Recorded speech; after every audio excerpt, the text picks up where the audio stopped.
விஜய் தேவர்கொண்டா நடிப்புல வெளியான கிங்டம் அப்படின்ற படத்தை பத்தி பார்க்கலாம். நம்ம படத்தோட கதை 1920 நடக்கிற மாதிரி காட்டுறாங்க. இந்தியாவுல கடற்கரை ஓரமா இருக்கிற ஸ்ரீகாகுளம் அப்படின்ற ஒரு ஊரை காட்டுறாங்க.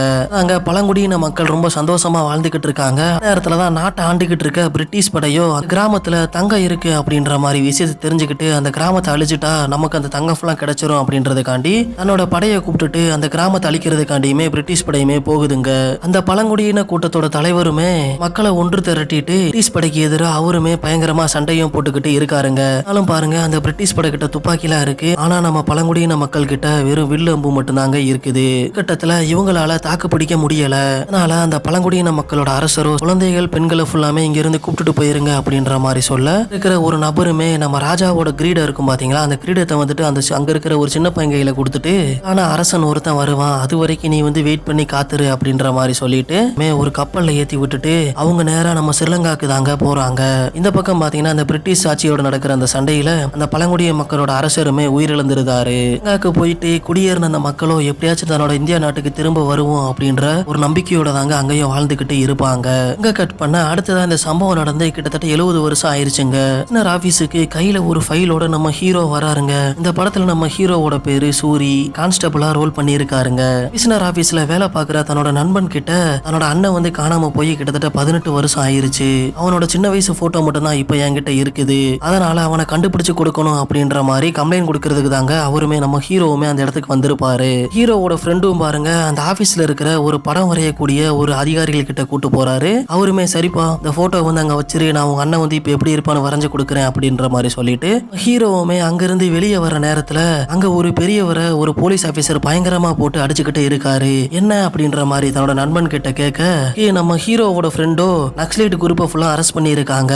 இவனு மேல வந்து எந்த விதமான எஃப்ஐஆரும் போடல. ஏன்னா வந்துட்டு என்கவுண்டர்ல போட்டு தள்ளுறதுக்காண்டி போலீஸ் ஆபீசர் எல்லாம் பிளான் பண்ணிக்கிட்டு இருக்காங்க அப்படின்ற மாதிரி விஷயத்தையுமே சொல்ல இருக்கிற அந்த பெரியவரோ என்னோட பேரனை வந்து நேரத்து கூப்பிட்டு போனீங்கல்ல, எங்க இருக்கான்னு சொல்லுங்க அப்படின்னு கேட்க அந்த போலீஸ் ஆபீசருமே அப்படியாரே நான் கூட்டு போலையே அப்படின்னு சொல்லிக்கிட்டு அந்த பெரியவரை மறுபடியும் போட்டு பயங்கரமா அடிச்சுக்கிட்டு இருக்க இதெல்லாம் பக்கத்துல இருந்து பாத்துக்கிட்டு இருந்த நம்ம ஹீரோவோ நக்சலைட்னு சொல்லியிருப்பாங்க பாத்தீங்களா, அவனை வந்து ஒரு ரூம்ல அடைச்சு போட்டிருப்பாங்க. அந்த ரூமோட கதவை திறந்து விட்டுட்டு அந்த நபரை அங்க இருந்து தப்பிக்க வைக்கிறதுக்கான முயற்சி பண்றாரு. அது மட்டும் இல்லாம இங்க நேரம் அந்த போலீஸ் ஆபீசர் கிட்ட வந்தது மட்டும் இல்லாம அவரோட கண்ணத்துல பலாருன்னு நம்ம ஹீரோவுமே அரைஞ்சிருந்தாரு. போலீஸ்கார மேலே கைய வைப்பையாடா அப்படின்னு சொல்லிட்டு அங்க இருக்கிற போலீஸ் ஆபீசர் எல்லாருமே நம்ம ஹீரோவை போட்டு பயங்கரமா அடிக்கவும் செஞ்சிருந்தாங்க.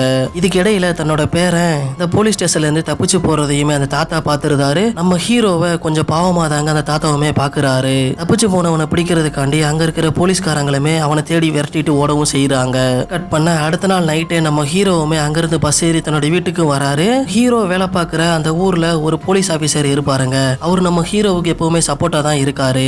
நம்ம ஹீரோ வீட்டுக்கு வந்துட்டு என்னடா நீ வந்து கமிஷனர் ஆபீஸ் போயிட்டு அங்க இருக்கிற போலீஸ் ஆபீசர் அடிச்சுட்டு வந்துட்டா, இது எவ்வளவு பெரிய கேஸா மாறும்னு தெரியுமா அப்படின்ற மாதிரி பேசிக்கிட்டு இருக்க. எதா இருந்தாலும் நான் பாத்துக்கிறேன் அப்படின்ற மாதிரி நம்ம ஹீரோ சொல்ல கேட்ட நம்ம ஹீரோவோட அம்மாவோ வேகமா வந்து நம்ம ஹீரோவை பலாருன்னு கண்ணத்துல அரைஞ்சிருந்தாங்க.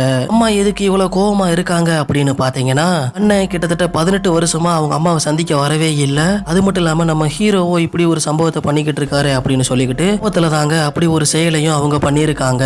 அந்த போலீஸ் ஆபீசருமே சரி ஒண்ணு இல்ல, நாளைக்கு வந்து விசாரணை கமிஷன் மாதிரி ஒரு கமிஷன் நடத்துவாங்க, நீ வந்துட்டு என் மேலதான் எல்லா தப்பும் அப்படின்ற மாதிரி சொல்லிரு, மத்தபடி எல்லாத்தையும் நான் பாத்துக்கிறேன் அப்படின்னு சொல்ல அடுத்த நாள் நம்ம ஹீரோவுமே அந்த போலீஸ் ஸ்டேஷனுக்கு வராருங்க. நம்ம ஹீரோவோட உயர் அதிகாரியோ என்ன நீ கமிஷனர் ஆபீஸே போயிட்டு ஒரு போலீஸ்காரனை அடிக்கிறியாடா அப்படின்ற மாதிரி கேட்க அதை கேட்ட நம்ம ஹீரோவோ சார் அந்த பையன் மேல எந்த விதமான எஃப்ஐஆருமே போடல, அது மட்டும் இல்லாம பெரியவரை போட்டு அடிச்சாரு பாத்தீங்களா ஒரு போலீஸ் ஆபீசர், ஆல்ரெடி அவர் மேல பல கேஸ் இருக்குது, அது வந்து கோர்ட்ல வந்து பெண்டிங்கா வேற இருக்குது. அந்த பெரியவரை போட்டு அடிக்கிறாரு அப்படின்ற விஷயத்தை நான் போயிட்டு போலீஸ்ல கேஸ் கொடுத்தேன் அப்படின்னா அந்த போலீஸ் ஆபீசர் நிச்சயமா அந்த கேஸ்ல மாட்டிப்பாரு அப்படின்ற மாதிரி சொல்ல அதனாலதான் அந்த போலீஸ்காரரை நான் அடிச்சேன் அப்படின்ற மாதிரி இந்த உயர் அதிகாரி கிட்டையுமே சொல்ல இதெல்லாம் பக்கத்துல இருந்த இன்னொரு போலீஸ் ஆபீசர் ஒருத்தர் பாப்பாருங்க. இதெல்லாம் நீ வந்து முதல்ல யோசித்து தான் அந்த மாதிரி விஷயத்தெல்லாம் பண்ணையா அப்படின்ற மாதிரி கேட்க இல்ல நான் வந்து அந்த போலீஸ் ஆபீசர் எல்லாம் அடிச்சதுக்கு அப்புறமா மேல இருக்கிற கேஸை ஃபுல்லா நான் விசாரணை பண்ணேன், அதுக்கப்புறம் தான் எனக்கு இந்த உண்மையை தெரிஞ்சிச்சு அப்படின்ற மாதிரி சொல்ல நீ வந்துட்டு இப்ப இங்க இருந்து கிளம்பி போ அப்படின்ற மாதிரி சொல்லிட்டு அந்த உயர் அதிகாரியுமே நம்ம ஹீரோ அங்க இருந்து அமுச்சு விட்டுருதாருங்க. ஹீரோவுக்கு சப்போர்ட்டா ஒரு போலீஸ் ஆபீசர் இருப்பாரு பாத்தீங்களா, அவர்கிட்ட கமிஷனர் ஆபீஸுக்கு நான் போகும்போது என்னோட அண்ணனோட போட்டோ என்கிட்ட ஒண்ணுதாங்க இருக்குது, அந்த போட்டோவுமே அங்கேயே வச்சுட்டு வந்துட்டு அதை மட்டும் எனக்கு எப்படியாச்சும் எடுத்து கொடுத்துருங்கன்னு சொல்ல அந்த போலீஸ் ஆபீசருமே சரி அப்படின்னு சொல்லியிருந்தாரு. அடுத்த நாள் நைட்டு நம்ம ஹீரோவை பாக்குறதுக்காண்டி அந்த உயர் அதிகாரியுமே வராருங்க. அண்ணனை பத்தின தகவல் எனக்கு தெரியும் அப்படின்ற மாதிரி சொல்லிட்டு ஒரு ஃபைலையும் நம்ம ஹீரோ கிட்ட காமிக்கிறாரு. அதை பார்த்த நம்ம ஹீரோவோ ரொம்ப சந்தோஷப்படுறாருங்க. அப்பதான் அந்த உயர் அதிகாரியுமே எனக்கு நீ ஒரு உதவி பண்ணணும், நீ எனக்காண்டி ஒரு அண்டர் கவர் ஆபரேஷன்ல ஒர்க் பண்ணணும் அப்படின்ற மாதிரி அந்த போலீஸ் ஆபீசருமே சொல்ல நம்ம ஹீரோவுமே ஏன் அப்படி பண்ணணும் அப்படின்ற மாதிரி கேட்க அப்பதான் அவனோட அண்ணனை பத்தின தகவல் உனக்கு கிடைக்கும், அவன் ஒரே நீ வீட்டுக்கு கூப்பிட்டு வரலாம் அப்படின்ற மாதிரி சொல்றாரு. அதுல 18 வருஷமா தன்னோட அண்ணனை பிரிஞ்சிருக்கிற தன்னோட அம்மா கிட்ட தன்னோட அண்ணனை சேர்த்து வைக்கணும் அப்படின்றதுக்காண்டி நம்ம ஹீரோவுமே அந்த மிஷினுக்கு ஓகேன்னு சொல்லியிருந்தாருங்க.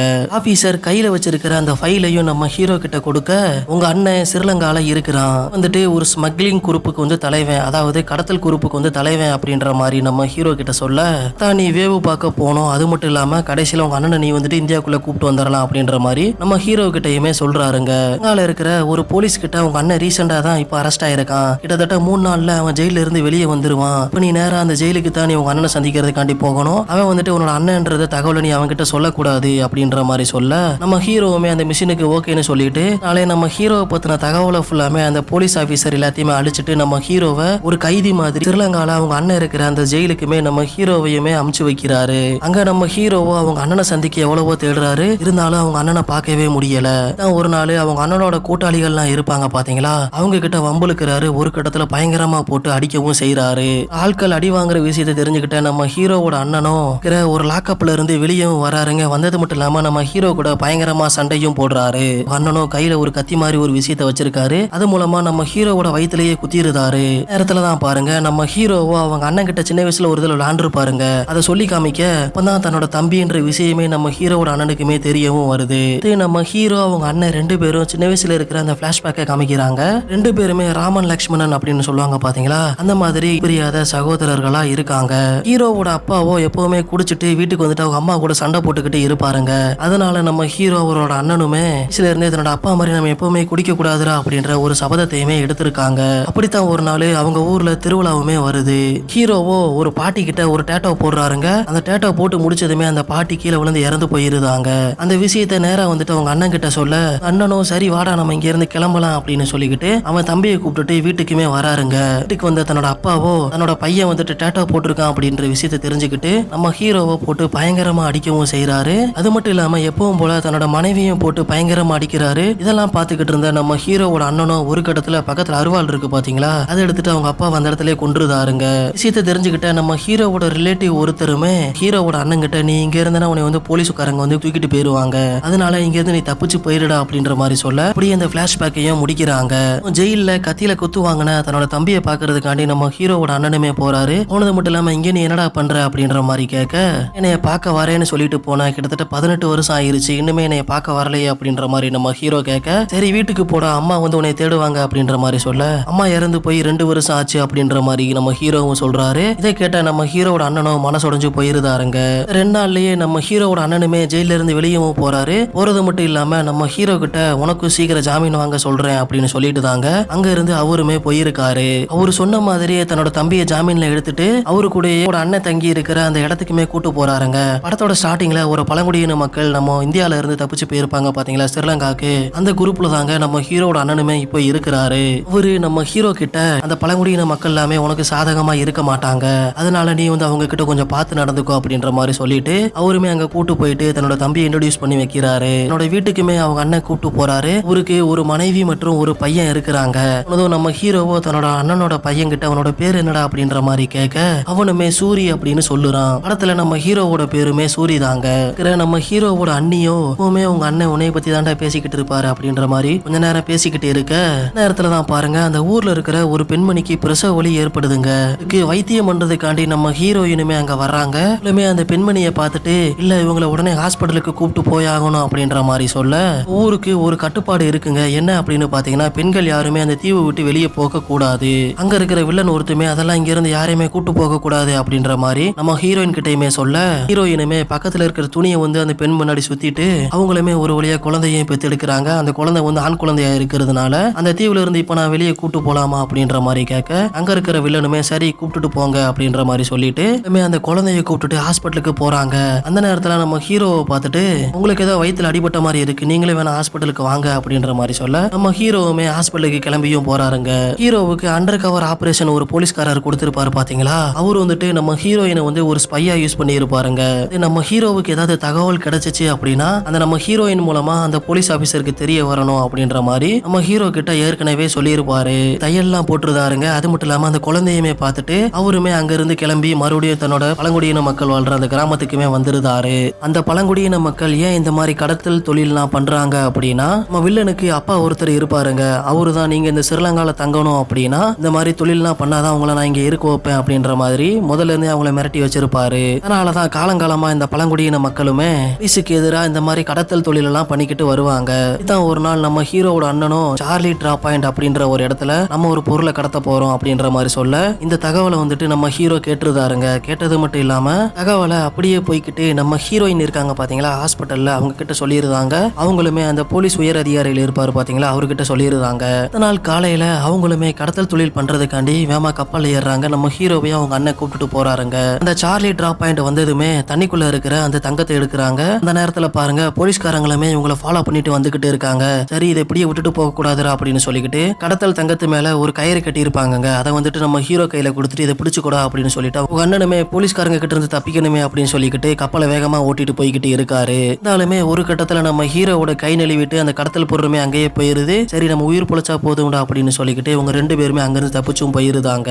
இப்ப அவங்க கடத்த வேண்டிய தங்கம் வந்துட்டு அந்த ஸ்ரீலங்கன் போலீஸ் கிட்ட மாட்டிக்கிடுச்சு. விஷயத்தை கேள்விப்பட்ட நம்ம வில்லனுமே பயங்கரமா கோவம் அடைகிறாரு. அது மட்டும் இல்லாம யாரடா போலீஸுக்கு தகவல் சொன்னது அப்படின்னு சொல்லிக்கிட்டு அந்த பழங்குடியின மக்கள் அங்கல்ல ஒருத்தரை கொடூரமா அடிச்சு கொலை பண்ணியிருந்தாருங்க.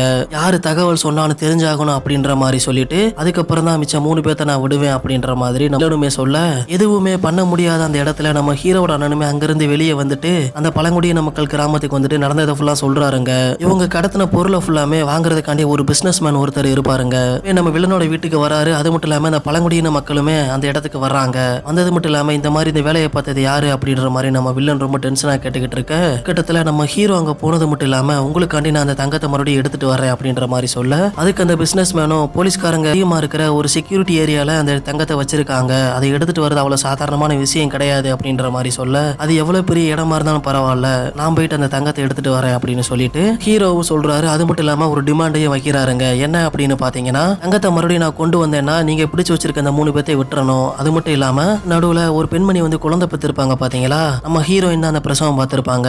குழந்தை வந்துட்டு இப்ப ஹாஸ்பிட்டல்ல இருக்குங்க. ஆனா அவங்க அம்மா வந்துட்டு ஊரை தாண்டக்கூடாது அப்படின்றதுக்காண்டி உங்க அந்த தீவுல இருப்பாங்க. இப்ப நம்ம ஹீரோ என்ன சொல்றாரு அப்படின்னு பாத்தீங்கன்னா அம்மாவை வந்துட்டு அந்த குழந்தைய பாக்குறதுக்காண்டி விடணும் அப்படின்ற மாதிரி ஒரு டிமாண்டையும் வைக்கிறாரு. இதை கேட்ட நம்ம வில்லனும் இப்படி முடியும், அதெல்லாம் முடியாது, பெண்கள் தான் அந்த கிராமத்தை தாண்டியே வரக்கூடாதுன்னு நம்ம ரூல்ஸ் போட்டிருக்கோம்ல அப்படின்ற மாதிரி சொல்ல ஒரு கடத்துல அந்த பிசினஸ் மேனுமே சரி விடு, பிறந்த குழந்தைய தான் நான் பார்க்க போறேன், சரி நீ கொண்டு வா, நான் பர்மிஷன் தரேன் அப்படின்ற மாதிரி சொல்லியிருந்தாரு. நம்ம ஹீரோவும் அந்த போலீஸ்காரங்க தங்கத்தை பாதுகாத்து வச்சிருப்பாங்க பாத்தீங்களா, அந்த இடத்த அடிக்கடி நோட்டை விடுறாருங்க. ஒரு கடத்துல பிளான்லாம் போட்டு முடிச்சதுக்கு அப்புறமா தங்கத்தை எடுக்கிறதுக்காண்ட அந்த நாளுமே வருது. ஸ்ரீலங்கன் போலீஸ்காரங்க அந்த தங்கத்தை வேற இடத்துல மாத்துறதுக்காண்டி கார்ல கொண்டு போய்கிட்டு இருக்காங்க. இப்ப நம்ம ஹீரோவோட குரூப்புமே உள்ள புகுந்தது மட்டும் இல்லாம தங்க இருக்கிற அந்த லாரியை மட்டும் நம்ம ஹீரோ அவங்க அண்ணன் 2 பேருமே ஓட்டிட்டு போய்கிட்டு இருக்காங்க. அங்க போலீஸ்காரங்க ரொம்ப தீவிரமா தேடிக்கிட்டு இருக்க இங்க நம்ம ஹீரோவோட அண்ணனும் நீ வேணா தப்பிச்சு போயிடுறா, நான் வேணா வண்டியோட மாட்டிக்கிறேன் அப்படின்ற மாதிரி சொல்ல நீ இப்படித்தான் சொன்ன, ஆனா நீ வீட்டுக்கு வரல, அதுக்கே கிட்டத்தட்ட 18 வருஷம் ஆயிருச்சு, உன்னை இங்க இருந்து விட்டுட்டு நான் போக மாட்டேன் அப்படின்னு சொல்லிட்டு ஹீரோவும் பாருங்க தைரியமா கீழே இறங்கி போறாருங்க. ஒரு கட்டத்துல அங்க இருக்கிற ஸ்ரீலங்கன் போலீஸுமே நம்ம ஹீரோவை மாறி மாறி சுட்டுக்கிட்டு இருக்காங்க.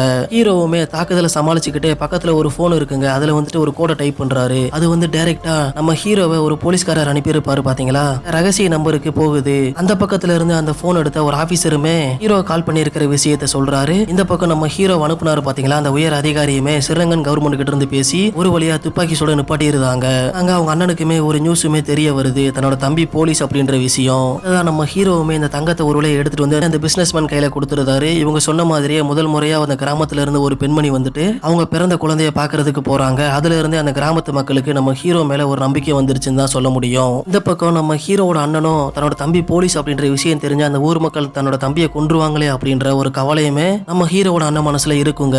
இருந்தாலும் நம்ம வில்லனுக்கு வந்துட்டு அந்த காட்டி கொடுத்த ஆள் யாருன்னே தெரியலையே அப்படின்ற மாதிரி கேட்டுக்கிட்டு இருக்க அதுக்கு அந்த பிசினஸ் மேனுமே சரி விடு, அதுதான் தங்கம் கிடைச்சிருச்சுல அப்படின்ற மாதிரி நம்ம வில்லனையுமே சமாதானப்படுத்துறாரு. ஏன்டா இப்ப இங்க வந்த அப்படின்ற மாதிரி நம்ம ஹீரோவை பார்த்து நம்ம ஹீரோவோட அண்ணனுமே கேட்க நம்ம ஹீரோவோ உன்னையும் அண்ணியும் இங்க இருந்து நான் கூப்பிட்டுட்டு போக மாட்டேன் அப்படின்ற மாதிரி சொல்ல உனக்காண்டி அம்மா அங்க காத்துக்கிட்டு இருக்காங்க அப்படின்ற மாதிரியும் நம்ம ஹீரோவுமே சொல்றாரு. ஜெயில இருக்கும்போது நம்ம ஹீரோ அவங்க அண்ணன் கிட்ட என்ன சொல்லியிருப்பாரு அப்படின்னு பாத்தீங்கன்னா அம்மா இறந்து போய் 2 வருஷம் ஆயிருச்சு அப்படின்ற மாதிரி சொல்லியிருப்பாருங்க.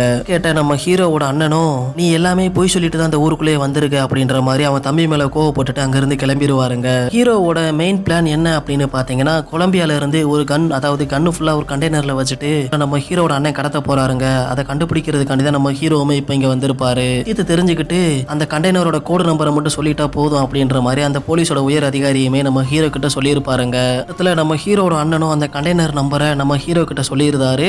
அடுத்ததா வில்லனோட அப்பா வந்துட்டு வில்லனை ரொம்ப டார்ச்சர் பண்ணிக்கிட்டு இருப்பாருங்க. ஒரு கட்டத்துல அவரை கொலை பண்ணியிருந்தாரு நம்ம வில்லன். அதுக்கப்புறம் அந்த பிசினஸ் மேன் வந்துட்டு எப்படி உங்க அப்பா இறந்தாரு அப்படின்ற மாதிரி கேட்க அவங்க அப்பா வந்து வீல் சேர்ல தாங்க இருப்பாரு. அவரு அதுல இருந்து தவறி ஸ்விம்மிங் பூல்ல விழுந்துட்டாரு. சரி, அந்த கிராமத்துல இருக்கிற மக்களை ஃபுல்லாமே அவங்க வந்து இறந்ததை பாக்குறதுக்காண்டி ஊருக்குள்ள கூட்டுவாங்க அப்படின்ற மாதிரி நம்ம வில்லனுமே சொல்ல நம்ம ஹீரோட அண்ணனும் கொஞ்சம் தயங்குறாருங்க. அதுக்கப்புறம் அந்த பிசினஸ் மேனுமே சரி நான் தான் இருக்கல, நீ வந்து எல்லாத்தையுமே கூட்டுட்டு வா அப்படின்ற மாதிரி சொல்லிட்டு கிராமத்து மக்கள் முதல் முறையா அவங்க எல்லாருமே சேர்ந்து நம்ம வில்லனோட வீட்டுக்கு உள்ள வர்றாங்க. வந்தது மட்டும் இல்லாம அவங்களுக்கு தடபுடலா விருந்தெல்லாம் நடந்துகிட்டு இருக்குதுங்க. இந்த பக்கம் பாத்தீங்கன்னா அந்த போலீஸ் உயர் அதிகாரிகளுக்கு ஹெட் ஒருத்தர் இருக்காருங்க. அவர் வந்துட்டு இந்த மாதிரி நம்ம ஹீரோ வந்துட்டு தங்கத்தை ஃபுல்லா கடத்திட்டு போயிருக்காரு அப்படின்ற மாதிரி சொல்ல அதுக்கு அந்த போலீஸ்காரருமே கொஞ்ச நாள் வெயிட் பண்ணுங்க, அடுத்து நான் அவனை போட்டு தள்ளிடுறேன். அதாவது நம்ம ஹீரோ வந்துட்டு அவன் தான் இந்த மாதிரி தப்பெல்லாம் பண்ணான்னு சொல்லிட்டு, அதாவது அந்த வில்லன் குரூப்ல போலீஸோட ஸ்பை ஒருத்தர் இருப்பாருங்க. அவர்கிட்ட நம்ம ஹீரோவை பத்தின தகவலை வந்துட்டு அந்த வில்லன் கிட்ட கொடுத்துரு அப்படின்ற மாதிரி சொல்ல போலீஸ்காரருமே தகவலை நம்ம வில்லன் கிட்ட கொடுத்துருதாருங்க.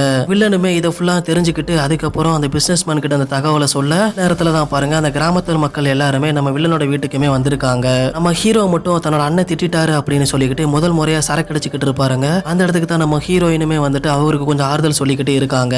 அன்னைக்கு நைட்டு ஃபுல்லா நம்ம ஹீரோயின் நம்ம ஹீரோ கூட தான் இருக்கிறாங்க. இந்த பக்கம் பாத்தீங்கன்னா நம்ம வில்லனோட வீட்டுல அவங்க அப்பா மாதிரி ட்ரெஸ் எல்லாம் போட்டு வந்துட்டு நிக்கிறாரு. அது மட்டும் இல்லாம வில்லனுக்கு ஒரு அண்ணன் இருக்கிறாருங்க. அவருமே இப்ப மலேசியால இருக்கிறாரு. அவர் அந்த பிசினஸ் மேன் கிட்ட வந்துட்டு இந்த பழங்குடியின மக்கள்ல வேற யாரு ஸ்பை எல்லாம் இருக்கிறாங்கன்னு எனக்கு தெரியல, இவங்க எல்லாத்தையுமே நம்ம கொன்றலாம் அப்படின்ற மாதிரி அந்த பிசினஸ் மேன்ட்டையும் சொல்ல நம்ம வில்லன் குரூப்ல இருக்கிற ஆட்கள் எல்லாருமே சம்மதமும் சொல்லியிருந்தாங்க. நம்ம ஹீரோவை எங்க அப்படின்ற மாதிரி வில்லன் கேட்க அதுக்கு நம்ம ஹீரோவோட அண்ணனும் எனக்கு தெரியாது அப்படின்ற மாதிரி சொல்றாரு. அந்த நேரத்துல தான் நம்ம வில்லனுமே கையில கத்தி எடுத்துட்டு நம்ம ஹீரோவோட அண்ணன் இருக்காரு பாத்தீங்களா, அவர் முதுகுல கத்தியால குத்திருந்தாரு. இந்த பக்கம் பாத்தீங்கன்னா அந்த அப்பாவி மக்களுமே எதுவுமே தெரியாத மாதிரி அவங்க சாப்பிட்டுக்கிட்டு இருக்காங்க. அங்க இருக்கிற வில்லன் குரூப்புமே ஒவ்வொருத்தங்களா மாறி மாறி வந்துட்டு அந்த மக்களுக்கு சரமாரியா வெட்டிக்கிட்டு இருக்காங்க. யாச்சும் இந்த இடத்துல இருந்து தப்பிக்கணும் அப்படின்னு சொல்லிக்கிட்டு அவங்களுமே அங்கிட்டு இங்கிட்டு மாறி மாறி ஓடிக்கிட்டு இருக்காங்க. இந்த பக்கம் வில்லனுமே கொடூரமா எல்லாத்தையுமே கொலை பண்ணிக்கிட்டு இருப்பாரு. நம்ம ஹீரோவோட அண்ணனோட ஒய்ஃபும் இறந்துருந்தாங்க. பையன் அது மட்டும் இல்லாம கொஞ்சம் பேரு மட்டும் உயிரோட இருக்காங்க. குத்துக்கு மத்தியில அந்த வில்லன்களுக்கு எதிராக கொஞ்சம் போராடிக்கிட்டு இருக்காரு. அந்த மக்களையுமே அந்த வீட்டுல இருந்து வெளியவும் பதிவத்தை அமைச்சு விட்டுருந்தாரு. நாள் காலையிலயும் விடியுது. நம்ம பழங்குடியின மக்கள்லாம் ஒரு தீவுல தங்கி இருப்பாங்க பாத்தீங்களா, அந்த தீவுல இறந்து போன பணத்தெல்லாம் கொண்டு போய் போட்டிருக்காங்க. எப்பவுமே எதிர்ச்சி அங்க வராருங்க. அங்க அலுவலர்கள் கேட்டு போய் பாக்குறாரு. அவங்க அண்ணனும் இறந்து கிடக்குறாங்க. அது மட்டும் இல்லாம அவங்க அண்ணியும் இறந்து கிடக்குறாங்க. அண்ணனோட பையனை மட்டும் தூக்கி வச்சுட்டு நம்ம ஹீரோவுமே கதறி அழுதுகிட்டு இருக்காருங்க. கிராமத்துல ஒரு மிகப்பெரிய கப்பல் ஒண்ணு இருக்குங்க. அதுதான் அந்த மக்களை வந்து தன்னோட தாய்நாட்டுக்கு கூட்டு போற கப்பல் அப்படின்ற மாதிரி அந்த மக்களுமே ஒரு நம்பிக்கையும் வச்சிருக்காங்க. கப்பலும் இப்போ கரை ஒதுங்கி இருக்கும். அந்த கப்பலை நம்ம ஹீரோவோ தனியால இழுத்து கடலுக்குள்ள கொண்டு போக முயற்சி பண்ணிக்கிட்டு இருக்காரு. ஊர்ல பழமையான ஒரு சாமியார் இருப்பாருங்க. அவருக்கு அதுக்கு முன்னாடி படத்தோட ஸ்டார்டிங்ல காண்டி தலைவன் ஒருத்தன் வருவான், அவனுக்கு வந்து இந்த கிரீடத்தை வைங்க அப்படின்ற மாதிரி அவங்களோட முன்னோர்கள் சொல்லியிருப்பாங்க. அதாவது நிறைய கிடக்கும், ஊர் மக்கள்லாம் அழுதுகிட்டு இருப்பாங்க.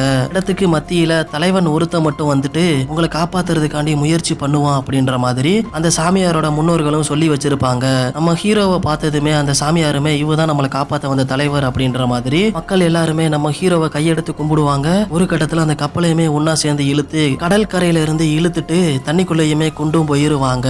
ஒரு நாள் வெறி கொண்ட நம்ம ஹீரோவோ அந்த வில்லன் அழிக்கிறதுக்காண்டி ஊர் மக்கள் எல்லாம் ஒண்ணு சேர்த்துட்டு வில்லன் தங்கி இருக்கிற அந்த இடத்துக்கும் போறாருங்க. அது மட்டும் இல்லாம அங்க இருக்கிற ஆளுகளை ஃபுல்லாமே சரமாரி அடிக்கிறாரு. தன்னோட அண்ணனை கொன்னுட்டேடா அப்படின்னு சொல்லிக்கிட்டு நம்ம ஹீரோவும் நம்ம வில்லனை போட்டு பயங்கரமா அடிச்சு ஒரு கடத்துல அவரை கொலையே பண்ணியிருந்தாருங்க.